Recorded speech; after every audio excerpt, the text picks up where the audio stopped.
मैं जहाँ तक मानता हूँ दुबई में और कुछ और देशों में एटलीस्ट ये सीन नहीं, ये जो रेस है ये नहीं है कि आपको पीआर का पीआर लेनी है।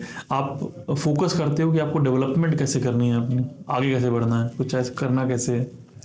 यहाँ पे आपकी रेस ही आप जैसे ही कनाडा एंटर करते हो आप एक ऐसे रेस ट्रैक पे आ जाते हो जिसमें एंड गोल ही पीआर है पहला। सही बात है। बेसिकली जो दुबई का आप एग्जांपल दे रहे हो, दुबई में ये तो नहीं है, वहाँ पैसे भी हैं ठीक है, लेकिन दुबई वाले दुबई में परेशान है।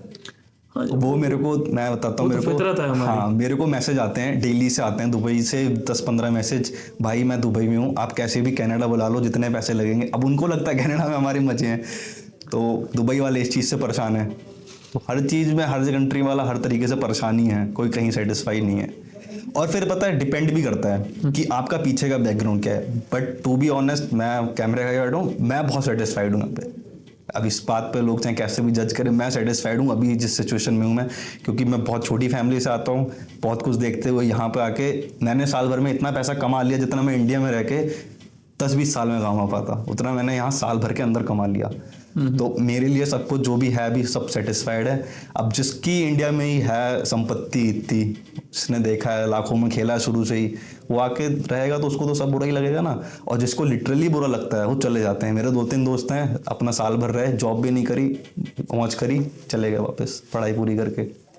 तो ये बहुत बड़ा वो है कि आप बैकग्राउंड क्या है आपका पीछे का। अगर आपका बैकग्राउंड इतना स्ट्रांग है कि आप अपनी फैमिली को प्रॉपरली मतलब एक शेक किए बिना 25-30 लाख लगा दे रहे हो, तो क्या आना बेनिफिशियल है? लोन नाम की भी चीज होती है। बंदे मैं आपको बताता हूँ नहीं, मैं ऐसे बता रहा हूँ, अगर फैमिली को शेक किए बिना आप 25-30 लाख लगाने की हिम्मत रखते हो तो क्या आना ठीक है? आपके ऊपर डिपेंड करता है कि आप में गट्स हैं, आप कर पाओगे, देख पाओगे इतना।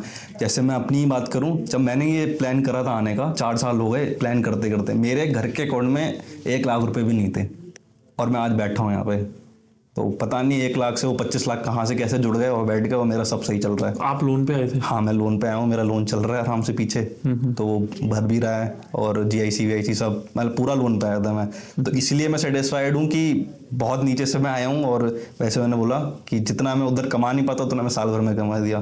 तो बैकग्राउंड बहुत मैटर करता है। जो लोन अमाउंट है, let's say 25 lakh 20 lakh loan amount है, वो कितने टर्म का लोन होता है यूजुअली?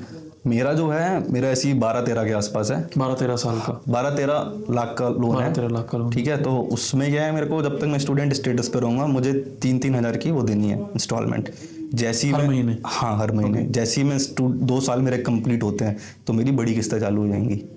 और आई बिलीव जब तक मैं इतना कैपेबल हो जाऊंगा कि बड़ी किस्ती में ख़त्म कर सकता हूँ। और टाइम पीरियड उसका शायद 10 साल का है, या पता नहीं कितने, 10 साल का ही है ऐसे कुछ।